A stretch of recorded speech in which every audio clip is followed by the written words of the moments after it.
Shalom teman-teman semuanya, senang sekali hari ini kita bisa berkumpul kembali untuk ibadah kepada Tuhan. Walaupun kita secara online, secara streaming, tidak apa-apa, itu tidak mengurangi esensi ibadah kita kepada Tuhan. Sebelum kita memuji Tuhan, kita tinggikan nama Tuhan, yuk mari kita saat teduh sejenak. Tuhan Allah Bapa kami yang bertata di kerajaan surga, terima kasih Tuhan, karena anugerah-Mu, karena kasih setia-Mu yang begitu besar dalam kehidupan kami. Kami hari ini Tuhan ingin memuji memuliakan nama-Mu Tuhan. Kami ingin meninggikan nama-Mu. Kami serahkan ibadah kami ke dalam tangan-Mu Tuhan. Biarlah Engkau yang menikmati ibadah kami Tuhan. Engkau yang selalu ditinggikan Tuhan. Terima kasih Tuhan. Kami serahkan ibadah ke dalam tangan-Mu saja Tuhan, agar kiranya dapat selalu memuliakan nama-Mu. Dalam nama Tuhan Yesus kami ucap syukur dan berdoa.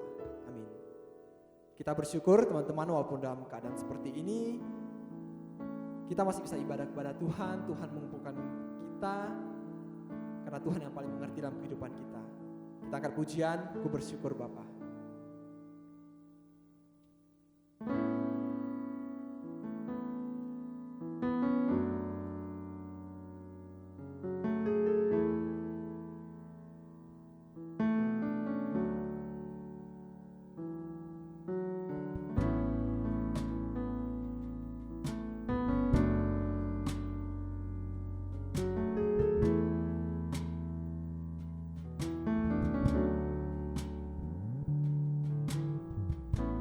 Banyak yang Kau perbuat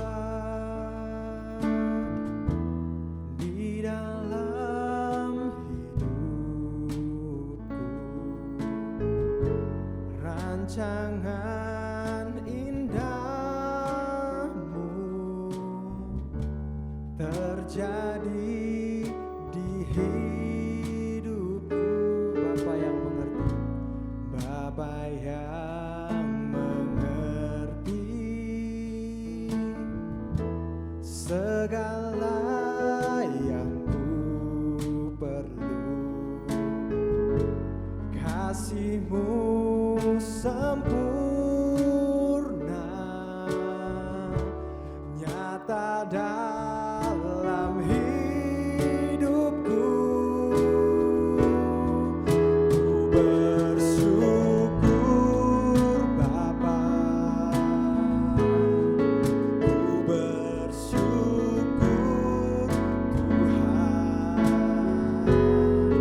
buat kasih setia-Mu di dalam hidupku.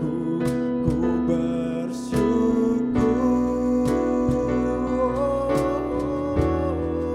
ku bersyukur Bapa, ku bersyukur Tuhan, ku bersyukur Tuhan, buat kasih setia-Mu di dalam hidupku. Ku bersyukur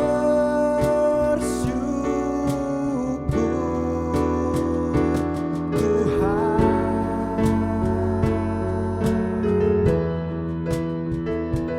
Kita mau tinggikan rasa syukur kita kepada Tuhan.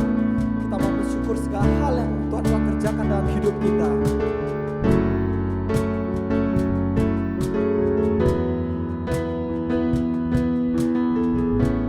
Banyak yang Kau perbuat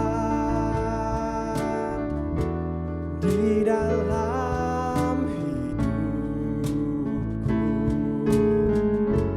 rancangan indahmu terjadi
setiamu di dalam hidupku.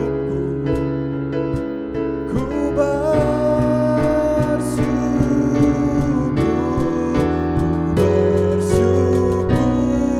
Bapa.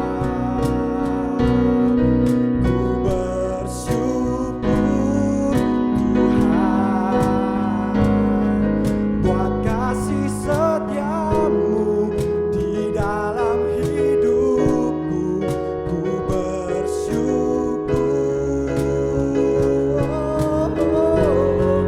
ku bersyukur Bapa. Ku bersyukur Tuhan buat kasih setiamu di dalam hidupku. Ku bersyukur,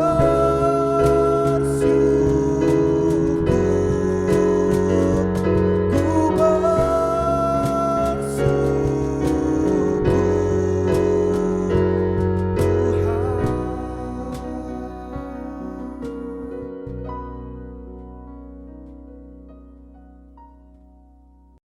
Pujian yang kedua mengajarkan kita, apapun keadaan kita, Tuhan tahu isi hati kita. Untuk itu kita mau setia sampai akhir hidup kita, sampai akhir hidupku.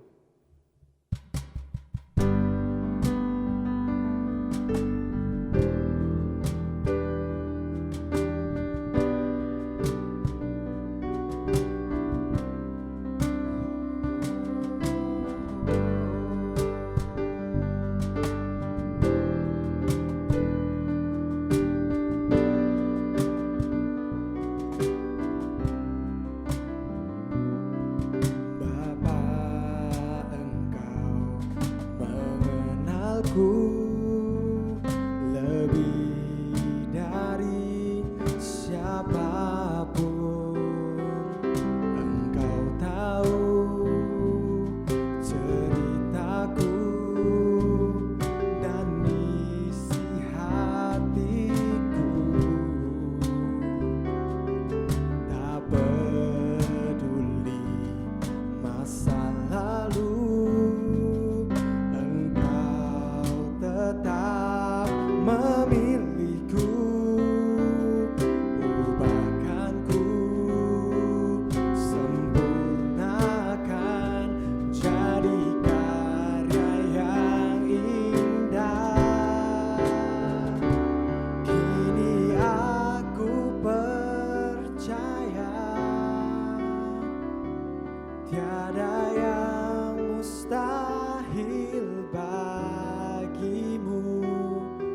Kuasamu kuatkanku, dasarku berharap.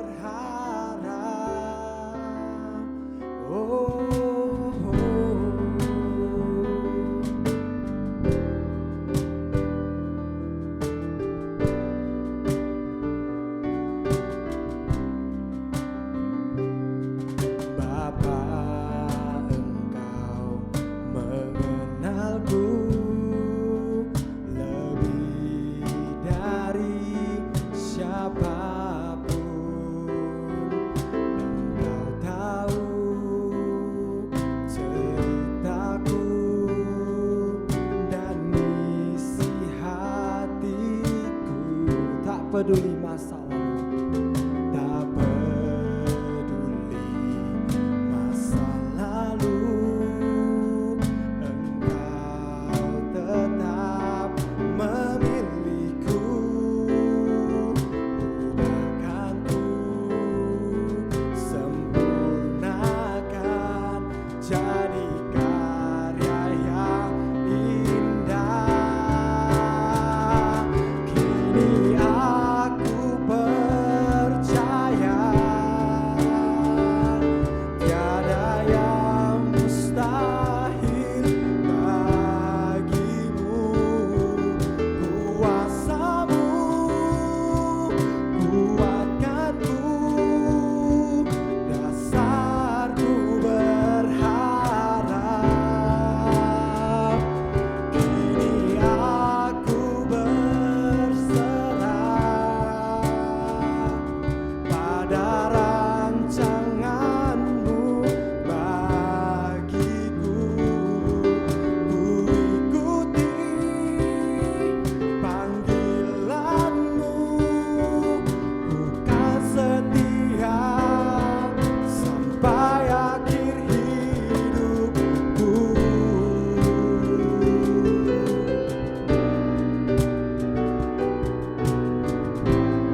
mustahil bagimu. Kuasamu kuatkanku, dasarku berharap. Kini aku berserah pada rancanganmu bagiku. Ku ikuti panggilanmu, bukan setia sampai akhir hidupku. Ku ikuti panggilanmu, bukan setia sampai akhir hidupku.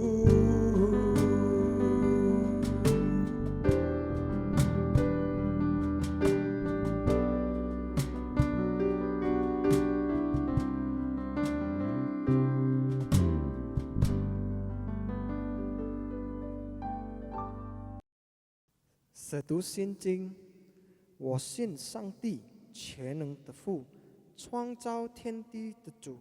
我信我主耶稣基督，上帝的独生者，以圣灵感应，有统真因玛利亚受生，在本丢比拉多受驾受难，被钉有十字架，受着埋葬，第三天中死人从复活，升天，坐在全能父上帝的右边，将来必从那里降临，审判活人死人。我信圣灵，我信12宫的教会，我信圣徒相通，我信罪的赦免，我信身体复活，我信永生。阿们。主祷文：我们在天上的父，愿人都祝福的名为圣。愿父的国降临，愿父的旨意行在地上，如同行在天上。我们日用的饮食，正日赐给我们，赦免我们的罪，如同我们赦免得罪我们的人，不叫我们一切试探，拯救我们脱离凶恶。因为国度、权柄、荣耀，全是父的，直到永远。阿们。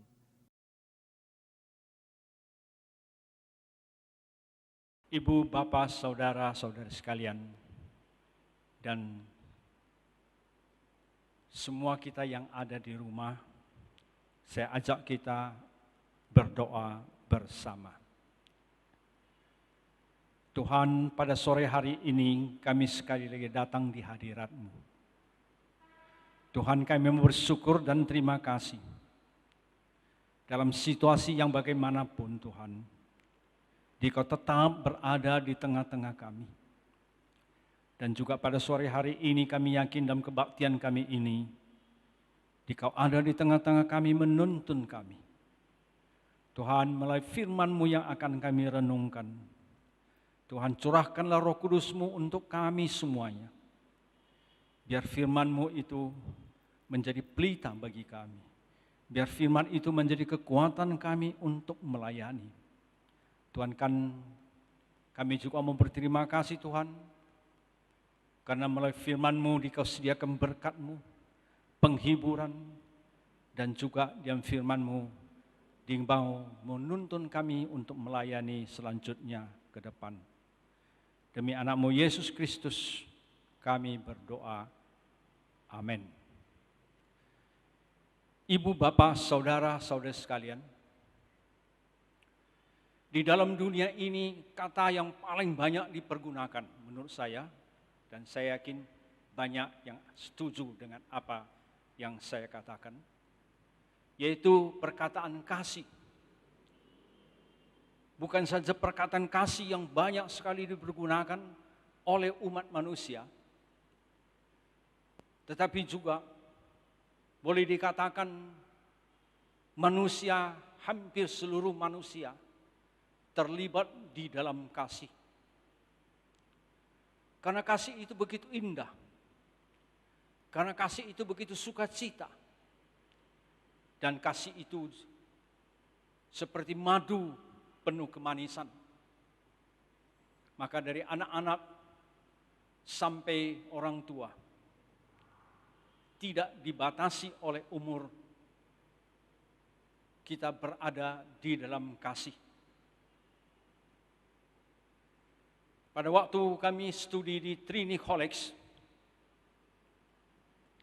ada sepasang kekasih yang menurut saya menjadi teladan yang baik bagi teman-teman yang ada di kampus. Mereka itu sering satu dengan yang lain dukung-mendukung, saling memperhatikan, dan di dalam kehidupan mereka di kampus, menurut saya adalah sepasang kekasih yang memadu kasih penuh dengan keindahan.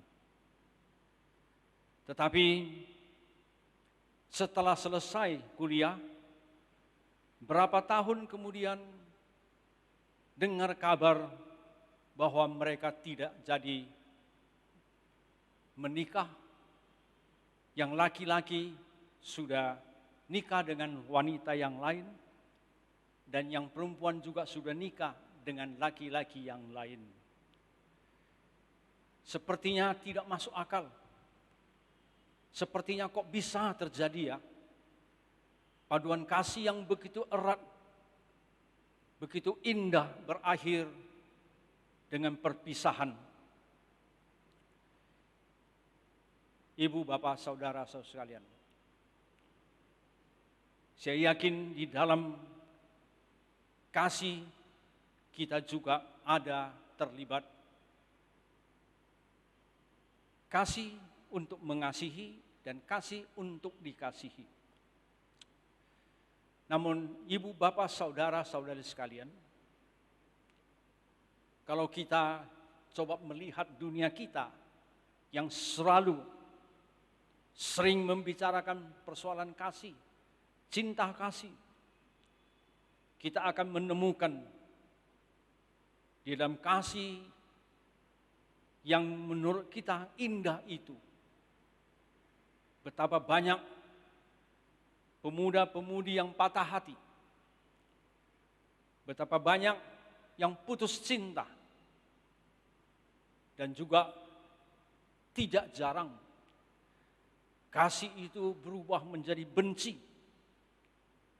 Dulunya begitu mendukung kekasihnya, sekarang ini mengutuk kekasihnya.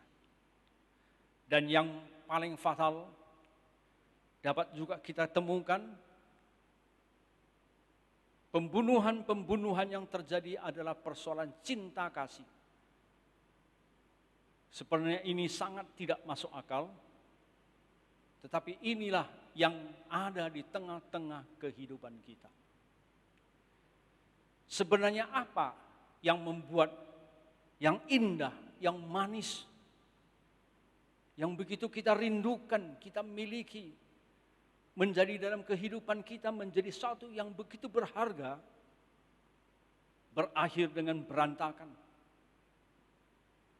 Ibu, bapak, saudara-saudara sekalian, betapa inginnya kita menemukan kasih yang sejati.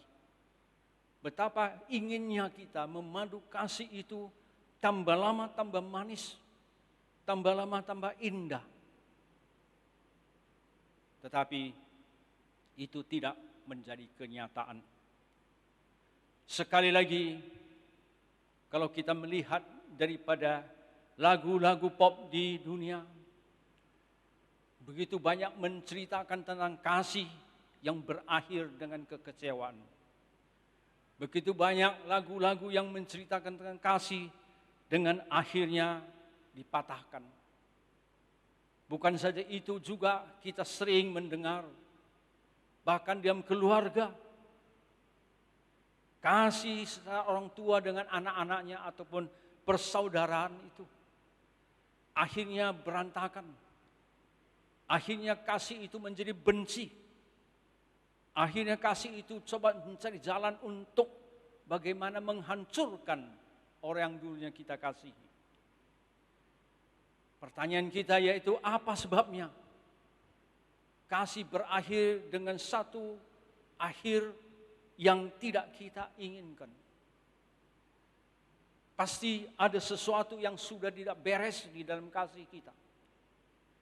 Pasti ada sesuatu yang sudah menyusup di dalam kasih kita itu, mengubah kasih kita itu sudah lagi tidak benar, tidak lagi normal, tidak lagi indah. Penyebabnya apa?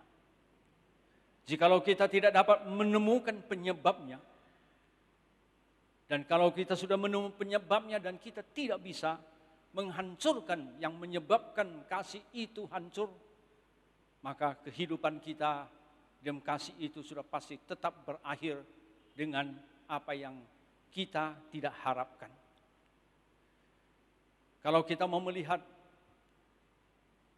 kehidupan manusia itu adalah kehidupan yang tidak boleh tidak harus ada Tuhan yang menuntun. Demikian juga manusia-manusia yang hidup, yang membutuhkan kasih dan mengasihi, itu tidak terlepas harus berada di dalam Tuhan. Namun sangat disayangkan, karena manusia yang sudah berdosa, manusia yang dikasihi oleh Tuhan, manusia yang diciptakan oleh Tuhan di dalam kasih-Nya, dikhianati, mengubah kasih Tuhan itu menjadi satu palingan, yaitu pemberontakan, pengkhianatan terhadap Tuhan. Dengan demikian berarti kasih yang dari Tuhan itu sudah tidak dapat untuk dilanjutkan lagi seperti apa yang direncanakan semula, yaitu kasih di dalam kasih Tuhan. Sebenarnya kalau kita mau membicarakan kasih, tidak bisa kita terlepas daripada dosa. Kalau kita bicarakan dengan dosa, maka kita tidak terlepas dari apa yang dimaksud dengan dosa. Kita mengetahui dosa itu adalah kita sudah keluar daripada jalur yang ditentukan oleh Tuhan. Tidak lagi berada dalam jalur bersama-sama dengan Tuhan. Maka di luar jalur itulah kita hidup. Sudah pasti dengan demikian, dalam jalur yang sudah keluar dari apa yang dikehentukan Tuhan, di dalamnya juga kehilangan kasih.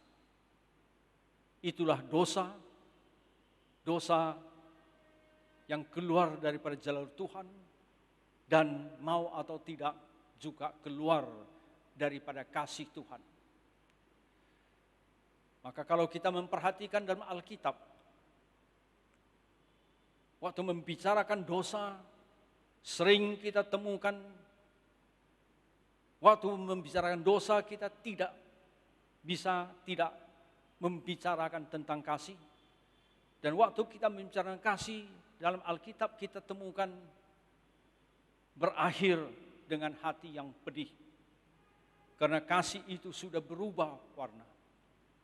Karena kasih itu tidak lagi kasih yang datang dari Tuhan. Kasih yang sudah diracuni. Kasih yang di dalamnya itu berubah bentuk.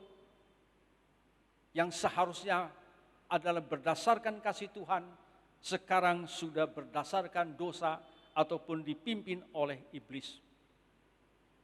Siapapun kita di dunia ini, jikalau kita mau mendapatkan kasih yang sebenarnya, maka kita harus kembali kepada sumber kasih, yaitu Tuhan Sang Pencipta semesta alam.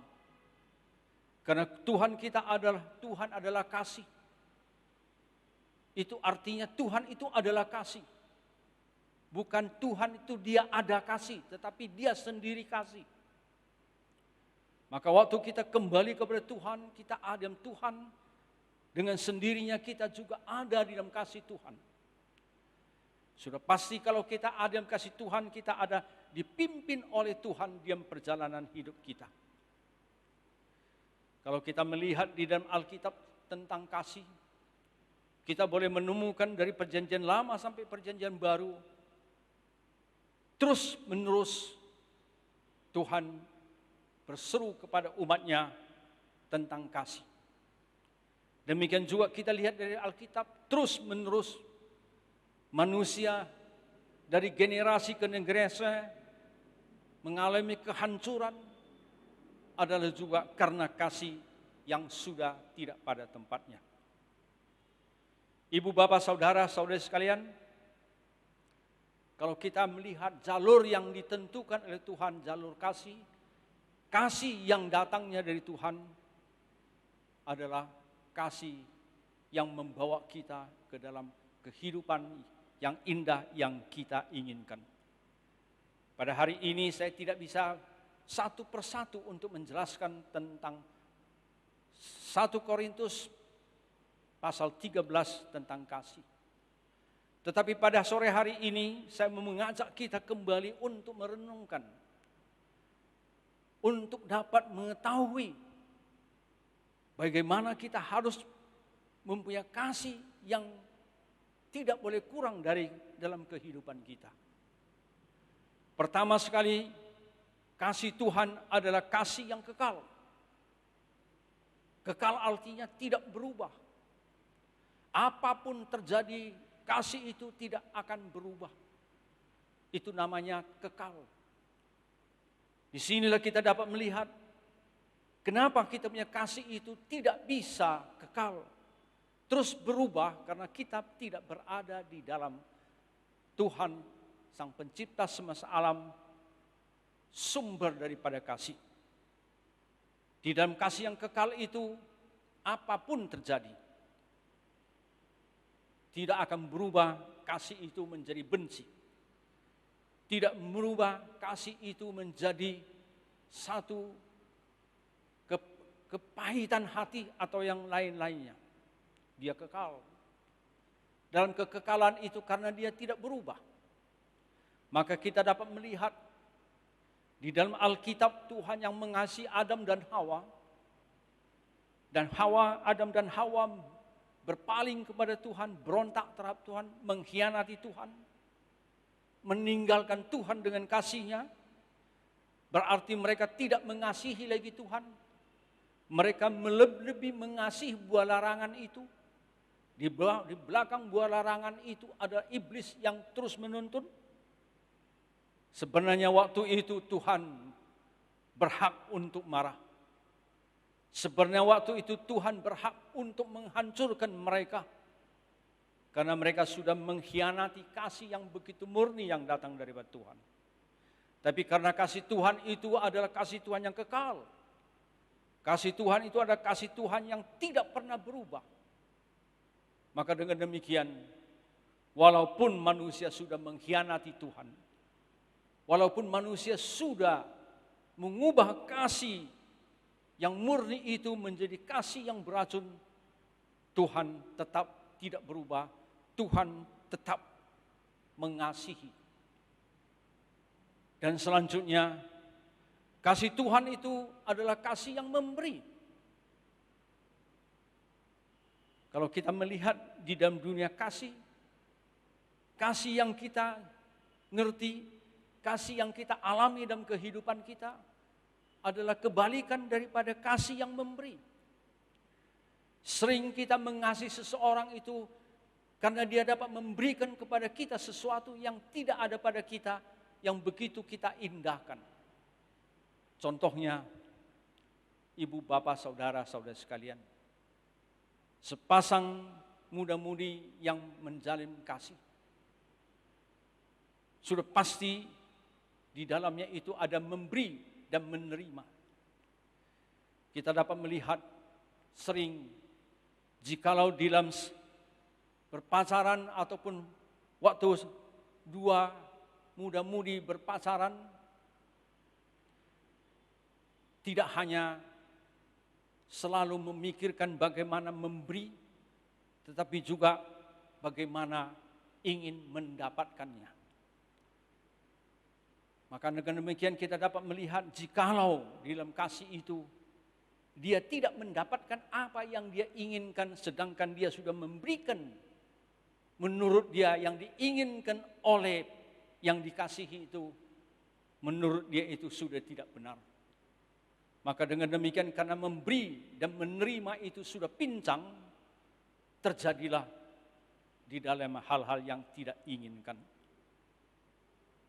Tetapi pada Tuhan, dia tidak pernah dalam kasihnya itu meminta kepada manusia untuk memberikan sesuatu kepada Tuhan sebagai ucapan terima kasih daripada kasih yang sudah disampaikan Tuhan.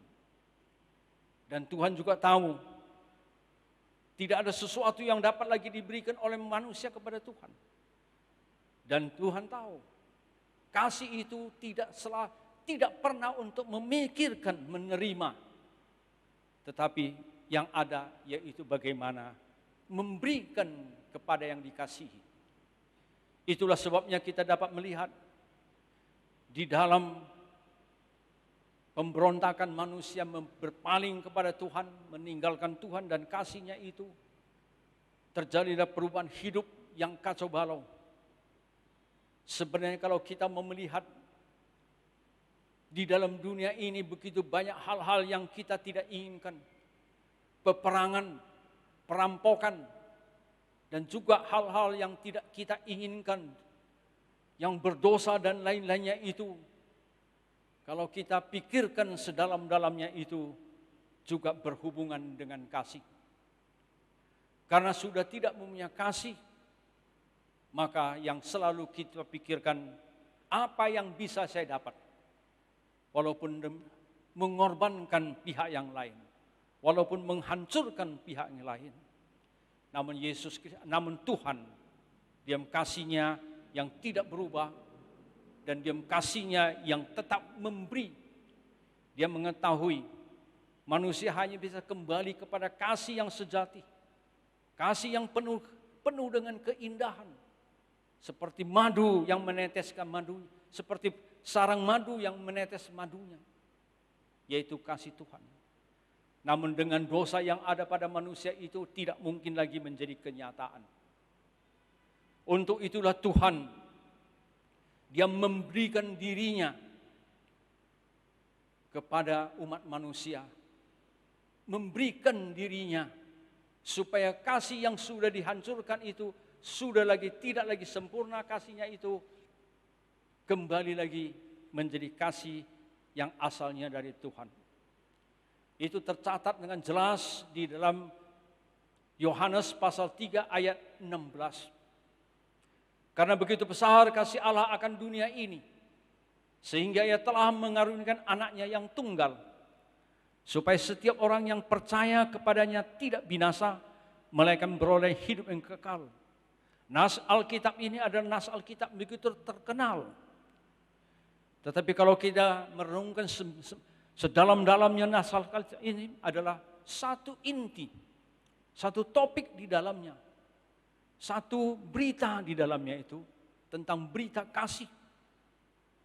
Berita kasih yang sangat menyedihkan, tapi berita kasih juga yang sangat mendatangkan kesukaan. Di ayat itu mengatakan kepada kita, karena begitu besar kasih Allah akan dunia ini, sehingga telah mengaruniakan anak yang tunggal.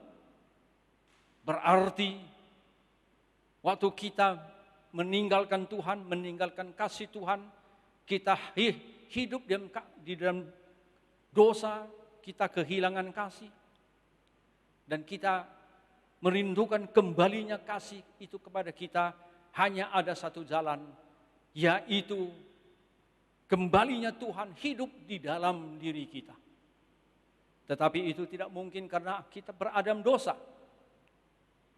Hanya ada satu jalan, yaitu melalui Tuhan sendiri yang datang di tengah-tengah kita. Dengan kedatangannya, dengan pengorbanannya di kayu salib, dia sekali lagi mengampuni, dia sekali lagi menghapus semua dosa-dosa kita. Hanya inilah satunya jalan, tidak ada jalan lain lagi. Coba kita bayangkan, Kita yang sudah mengkhianati Tuhan, tetapi Tuhan tidak meminta apa-apa pada kita, dan Dia mau supaya kita bisa kembali pada kasih-Nya, dan Dia dengan tidak mempunyai syarat apapun pada manusia, yaitu memberikan anaknya yang tunggal untuk kita. Yang dikaruniakan kepada kita di situ mengatakan, karunia artinya tidak usah dibayar. Karunia itu satu berkat yang luar biasa. Dan itu yang dilakukan Tuhan, memberikan dirinya kepada manusia supaya bisa kembali kepada Tuhan. Inilah satu-satunya jalan untuk memperoleh kembali kehidupan kita di dalam kasih. Namun kalau kita membicarakan selanjutnya di dalam Alkitab pasal 3:16 Yohanes, supaya setiap orang yang percaya kepadanya tidak binasa melainkan beroleh hidup. Berarti kalau tidak melalui pengorbanan Tuhan di atas kayu, kita binasa. Tidak ada jalan lain lagi. Tidak ada harapan lagi. Yang ada pada kita yaitu tunggu kematian dan tunggu penghukuman yang kekal yang ada di neraka. Tetapi sekali lagi melalui pemberian anaknya dan kita terima dengan percaya, kita terima dengan iman kita, maka bukan saja kita tidak dibinasakan, kita tidak berada di dalam neraka, melainkan kita bisa lagi beroleh hidup yang kekal. Di sini kekal itu penting. Kembali seperti yang saya katakan tadi, kasih itu kekal. Maka kita di dalam Yesus Kristus, sudah menerima Yesus Kristus, kita menerima kekekalan itu, sudah pasti menerima kasih yang kekal. Kasih yang kekal itu berada yang diberikan oleh Tuhan Yesus. Diberikan oleh Sang Pencipta semesta alam. Tidak ada syarat yang lain, hanya melalui iman. Kita sekarang bergumul dalam kasih, tidak tahu bagaimana jalan keluar, tidak tahu bagaimana untuk menyelesaikannya. Tambah mengasihi, tambah hancur. Tambah mengasihi, tambah ruwet. Jalan keluarnya, yaitu setelah menerima Yesus Kristus, maka kita kembali lagi mendapatkan kasih yang datangnya daripada Allah Bapa. Kalau kita sudah berada kasih Allah Bapa, sudah pasti kasih itu juga yang akan menuntun kita untuk mengasihi sesama kita, mengasihi keluarga, mengasihi suami istri, saling mengasihi anak-anak, bahkan mengasihi masyarakat. Dan yang lebih jauh lagi, yang mungkin kita tidak pernah membayangkan seperti apa yang dikatakan oleh Tuhan Yesus. Bahkan mengasihi musuh-musuh kita. Kasih yang luar biasa, kasih yang mengampuni. Inilah yang kita butuhkan. Di sekeliling kita, karena kita kasih kita yang sudah berantakan menimbulkan banyak soal dendam, saling menghancurkan dan lain-lainnya itu. Tetapi dalam Tuhan Yesus Dia mengatakan kepada kita, melalui kasih Tuhan Yesus, musuh-musuh kita juga kita ampuni. Yang akhirnya sudah pasti menjadi satu kesatuan di dalam Tuhan. Dan ibu, bapak, saudara-saudara sekalian, di dalam kasih itu muncul badai-badai yang terus-menerus yang menghancurkan. Di dalam kasih itu jalan itu berliku-liku. Demikian juga kita sebagai anak Tuhan yang punya kasih Tuhan, kita berada di dunia ini tetap juga di dalam jalan yang berliku-liku, jalan yang tidak mudah untuk kita lanjutkan, hambatan-hambatan yang lain. Tapi kita mau puji syukur Tuhan. Karena Tuhan bukan saja kasih adanya, tetapi Tuhan itu ada Tuhan yang Maha Esa. Dan Dia dengan kasih-Nya tidak pernah meninggalkan kita. Maka di dalam keadaan yang bagaimanapun, jalan kita bagaimanapun gelapnya, di lembah bayang-bayang maut pun, pada waktu itu juga Tuhan berada dengan kita di dalam kasih-Nya. Maka kalau kita berada dalam kasih Tuhan, kita akan mengubah bayang-bayang maut itu menjadi pesta kemenangan kasih, perjamuan kasih. Jikalau kita berada dengan Tuhan Yesus, perjalanan yang liku-liku itu akan mengubah menjadi jalan-jalan berkat yang mendatangkan sukacita bagi banyak orang. Sekali lagi, ibu, bapak, saudara sekalian, hari ini kita bergumul tentang kasih. Hari ini juga Tuhan berkata kepada kita, datanglah kepadaku. Tuhan akan memberikan kepada kita anak yang tunggal. Di dalam itulah kita akan menemukan kasih yang sejati. Dan kita akan melanjutkan pelayanan kita dengan kasih dan mendatangkan sukacita bagi banyak orang. Mari kita berdoa. Tuhan, kami sudah terus bergumul. Kami sudah coba dengan berbagai cara mewujudkan dalam kehidupan kita yang tidak bisa terlepas daripada kasih. Namun yang kami temukan, yaitu Tuhan, kami tetap berada dalam lingkaran setan. Kepedihan yang datang terus menerus. Tuhan, bahkan sampai suatu saat kami tidak tahu harus berbuat apa lagi. Syukur kami panjatkan kepada-Mu Tuhan, keberadaan kami yang tidak ada kasih daripada-Mu, yang begitu gelap menderita dan harus menghadapi lagi hukum yang kekal, karena Dikau mengasihi kami. Kasih-Mu yang tidak berubah, kasih-Mu yang memberi, kasih-Mu yang tanpa syarat, kasih-Mu yang penuh dengan keesaan, melalui Tuhan Yesus kami sekali lagi Dikau ajak kembali berjalan ke depan dengan kasih Tuhan, bukan dengan kasih duniawi lagi. Syukur Tuhan. Biar pada sore hari ini kami mengambil satu keputusan di atas-Mu. Bukan berdasarkan kasih yang ada pada manusia, tapi kasih yang ada padamu kita teruskan kehidupan kita untuk hari ini, esok, dan seterusnya.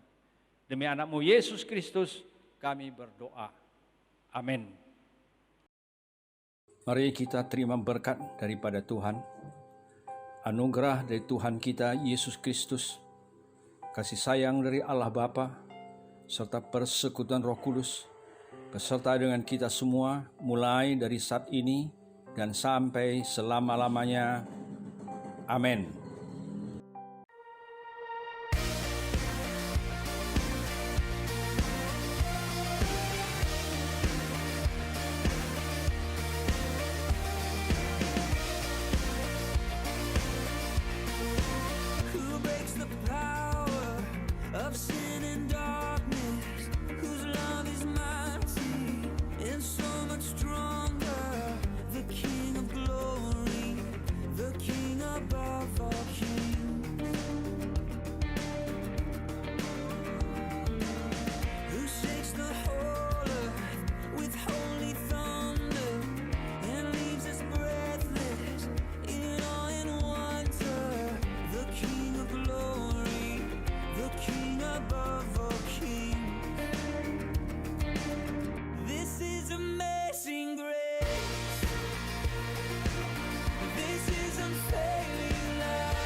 done for me. Worthy is the Lamb who was slain. Worthy is the King who conquered the grave.